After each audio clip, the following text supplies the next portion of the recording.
para ser bem sucedido na vida é muito simples. Você tem que fazer o que precisa ser feito. Só que a maioria não está disposta. Fala sobre, mas não faz. O universo só conspira a favor de ação. Você vai num hotel, você pede para ser despertado às 6h30 da manhã, às 6h30 o telefone toca. Não significa que você vai ter um bom dia, significa que você acordou, você pode até voltar a dormir. Agora, o senhor falou que o segredo, de certa forma, um dos segredos, ou o segredo do sucesso, é que as pessoas, que é preciso fazer o que precisa ser feito. Isso. E a maioria das pessoas não faz. Agora, o que o senhor diria, por exemplo, para um ajudante de pedreiro que todo dia tem que acordar às 4 horas da manhã para trabalhar? Ele precisa trabalhar, isso precisa ser feito, porque Sim. ele precisa faturar ali um dinheirinho, uma miséria todo mês, para conseguir que a sua família sobreviva. Então, o que ele tem que fazer? Ele faz o que tem que ser feito, ele tem que trabalhar para sustentar a família.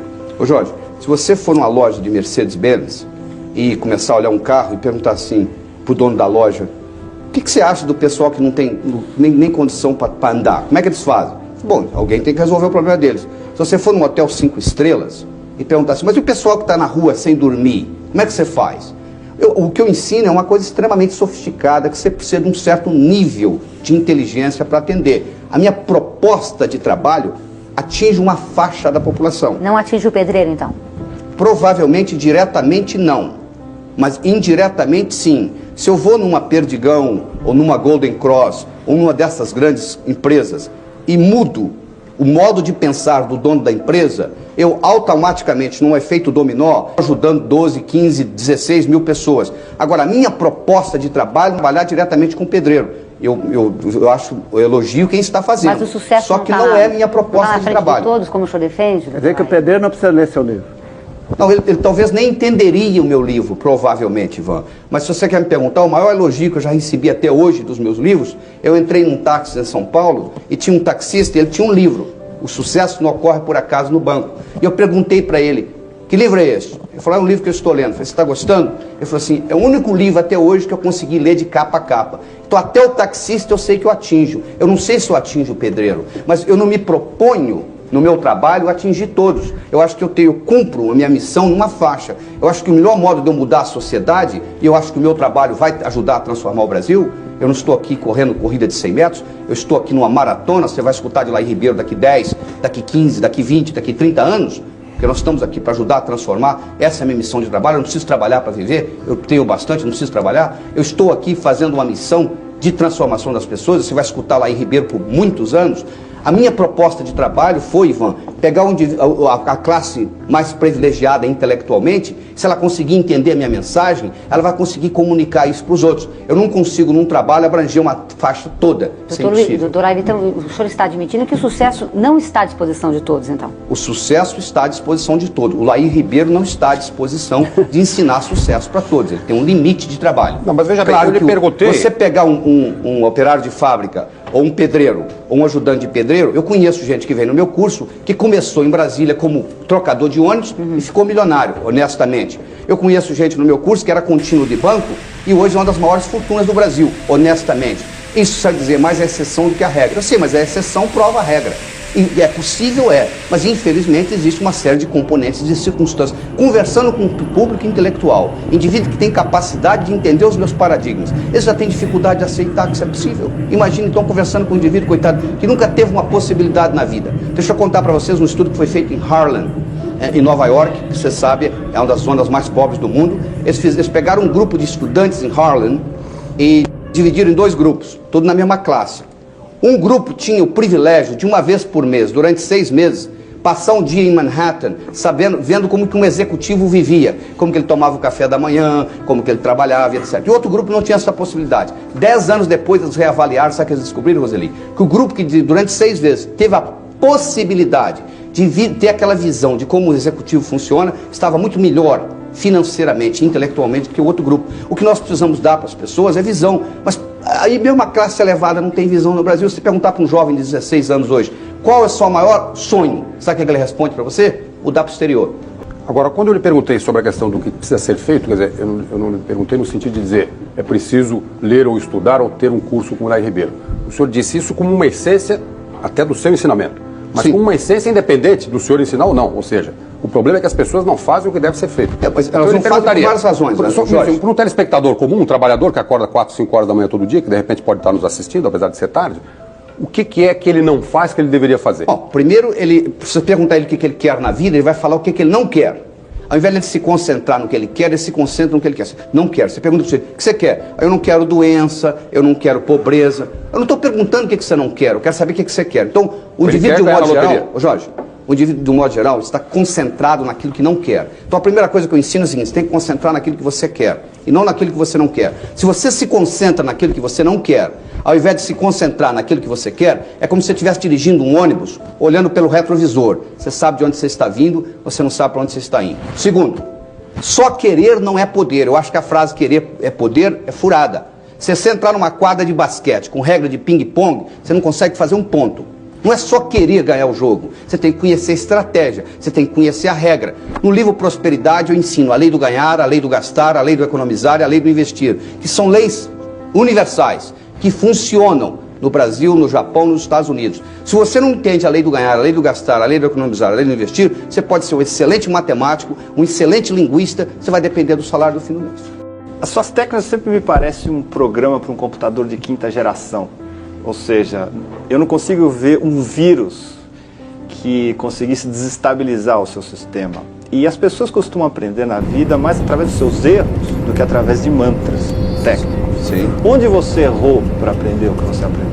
Você aprende, boa pergunta, você aprende na vida através de duas coisas. Você aprende através da sua própria experiência, que está incluído os seus erros, e você aprende através das pessoas que sabem.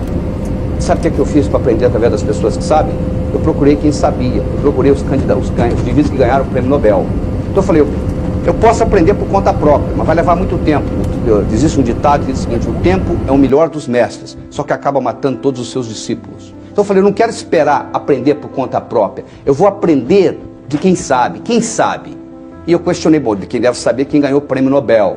Então eu comecei a estudar os indivíduos que ganharam o prêmio Nobel, entre eles, por exemplo, Prigogine, que tem a teoria do sistema aberto. Então, através de Prigogine, através de Buckminster Fuller, através de Napoleon Hill, que eram indivíduos que já tinham estudado, trabalhado, desenvolvido ciências parecidas, eu incorporei a experiência deles. Então, você tem dois jeitos de aprender, você está certo. Um é através dos seus erros e o outro é através da experiência dos outros. Através dos seus erros é muito interessante, mas a vida é curta e não dá tempo para fazer. E o nosso pedreiro, que não tem acesso ao Buckminster Fuller? Eu continuo dizendo o seguinte, se eu vendo Mercedes-Benz, o que acontece com o sujeito que não pode nem trabalhar porque não tem condição? Eu escolhi uma faixa de trabalho. Eu espero que esse trabalho, o Pepe, seja difundido gradativamente. Eu não posso fazer tudo, entende? Eu escolhi uma faixa de trabalho. Eu quero fazer uma diferença no mundo, como todos aqui querem. Eu achei um modo, como você achou no jornalismo, eu achei um modo de fazer o seguinte, eu vou mexer com a cabeça do indivíduo que tem poder. Quando eu digo poder, não é mandar nos outros, não. É habilidade de gerar ação. Por exemplo, vocês têm grande poder nessa sala aqui, porque vocês têm habilidade de gerar ação através da imprensa. Por isso que eu estou aqui, me submetendo a essa sabatina. Então, eu tenho que convencer pessoas que têm poder de gerar ação. Uma vez convencido essas pessoas, eu então vou desencadear um processo em dominó. Você seria capaz de desencadear esse processo na política institucional de um país corrupto como esse? Eu acho que política no Brasil hoje é punição. Eu não tenho nenhuma pretensão política e estou falando aqui, daqui 40 anos estarei falando a mesma coisa. Não tenho interesse. Eu acho que o meu trabalho é muito mais frutífero eu fazendo fora da política do que na política. Mas acha que você trabalha na política não teria resultados? Eu não sei lhe dizer, Jorge, porque eu não fiz. Eu acho que seria um trabalho. Eu acho que a situação do Brasil é uma situação que você vai resolver em 15 a 25 anos de trabalho árduo. E eu sou um indivíduo muito pragmático, de resultado mais imediatista. Mas o trabalho do senhor não acelera os processos? Por que na política não daria certo? Eu não estou falando que não daria certo. Eu não falei, Roseli, eu não falei que não daria certo. Eu falei que não é a minha proposta de trabalho. Agora, você quer saber se tem político... Mas seria uma contribuição hoje para a sociedade brasileira? Os políticos me consultam. Os políticos vêm a mim. Quais políticos consultam? Eu não vou aqui, porque quem é que você tratou de câncer até hoje? Isso é antiético eu falar. Alguém da CPI do orçamento me procurou? Porque o que está publicado eu posso falar. O governador Roriz fez curso comigo. Se você perguntar, você pode... O que está publicado eu posso falar. Agora, se você me perguntar quem, não. É mesmo que você me perguntar quem que você tratou até hoje de câncer no seu consultório, eu vou dizer... Você vai me que tipo de político procura o senhor? Com que tipo de problema? Não é tipo de problema, é o conceito de fazer mais com menos. Como que eu posso aumentar a produtividade? Como que eu posso não aumentar o número de funcionários, ou aumentar o orçamento, ou aumentar o número de horas de trabalho? Como que eu consigo, Jorge, fazer mais com menos? Como que eu consigo utilizar o meu cérebro de uma forma melhor? Isso aqui tem 10 bilhões de neurônios. 100 trilhões de conexões nervosas. Você vai numa loja, quando você coloca um aparelho eletrônico, Jorge, ela vem com manual. Onde que liga, onde que desliga, como que regula. Você recebe isso aqui, que é a coisa mais sofisticada que tem no planeta, vem sem manual. Então, se você quiser saber a essência do meu trabalho, eu trabalho com aumento de inteligência. Eu trabalho lhe dando um manual de como você pode usar os seus 10 milhões de células de uma forma mais produtiva. Manual de instrução para o cérebro. Mais ou menos isso. Doutor Aí, queria que o senhor desse, então, um exemplo de um grande sucesso que o senhor teve com o cliente e um grande fracasso. Um grande sucesso, você quer saber no campo o quê? No campo terapêutico? Terapêutico, é. Bom, eu posso dizer para você, uma vez eu estava em Belo Horizonte dando um curso e um indivíduo me abordou e disse, nós temos um indivíduo aí, um empresário famoso mineiro, e ele tem um superintendente que não voa de avião. E ele está tendo um problema seríssimo, porque esse indivíduo teve uma reunião semana passada em Porto Alegre, gastou 2 dias para chegar lá, 1 dia para a reunião, 2 dias para voltar, gastou a semana inteira para uma reunião de meia hora. Eu conversei com esse indivíduo, ele me contou a história dele, ele entrou num concurso que tinha 1.640 candidatos, tinha 4 vagas no Brasil. Eles selecionaram 32 vagas, ele ganhou, ele estava no meio, selecionaram 12, ele estava no meio, selecionaram 4, ele estava no meio.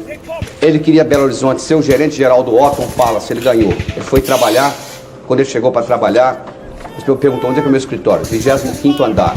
Ele não andava de elevador, ele subiu 25 andares, trabalhou, foi até a hora do almoço, desceu, entregou tudo, perdeu o trabalho. Por ironia do destino, Lázaro, eu estava conversando com esse indivíduo no lobby do Otton Palace. Depois de 10 minutos de trabalho, ele entrou no elevador e sumiu. Ele ia no 25º, voltava no primeiro. Ia no 25º, voltava no primeiro. E o grande O que aconteceu com ele? Desculpa, eu gostaria de saber, o senhor contou Ele voltou? o milagre, mas não explicou o santo. O que o senhor fez? De repente ele subiu de elevador e foi até lá em cima. É a mesma coisa se você me perguntar assim, doutor Laí, como é que você faz um diagnóstico de estenose mitral? Ou perguntar para um cirurgião plástico, como é que você opera o nariz? Operando, são 17 anos de treinamento. Se você vê um indivíduo andando num arame, num cabo de aço, de um lado para outro, é muito simples, sabe o que ele faz? Ele coloca um pé na frente do outro. Vai lá fazer para você ver se você faz. É muito simples você olhar eu fazendo isso, mas como que você faz? Você fica comigo uns 2 anos que você aprende. Não estou querendo fazer, só gostaria de saber como foi a conversa. A conversa foi o seguinte. O que falou para ele, doutor Laí? Mas o rapaz disse para ele, elevador não cai, eu nem me lembro o cabo não para arrebenta. ele. O que eu fiz ele perceber, se você entender, se eu vou te dar uma recordação rápida da psicologia, na psicologia é o seguinte, pensamento gera sentimento, que gera comportamento. Se eu lhe perguntar qual foi a maior desgraça que você já teve na sua vida, você vai começar a pensar em coisa triste, você começa a se sentir triste, você vai chorar. Se eu perguntar qual a coisa mais agradável que você já teve na sua vida, você vai começar a se sentir alegre, você vai começar a rir. Se eu mudo o pensamento de um indivíduo com relação a um elevador, o modo como ele pensa em relação... Porque o medo, Roseli, não cai do céu. Eu tenho medo de elevador. Isso não existe. O medo vem de um pensamento que ele tem. Só que esse pensamento não está mais a nível consciente. Foi para o nível inconsciente. 99% do que nós pensamos vem do inconsciente. Então, o consciente é muito pequeno. Então, quando você traz a nível consciente esse componente linguístico, o alfabeto do cérebro, da linguagem cerebral, é muito simples. Tem 3 letras. Imagem, som e sentimento. Se eu trabalho com a imagem, com o som e com o sentimento, do modo como ele pensa em elevador, o sentimento dele muda, o comportamento dele muda.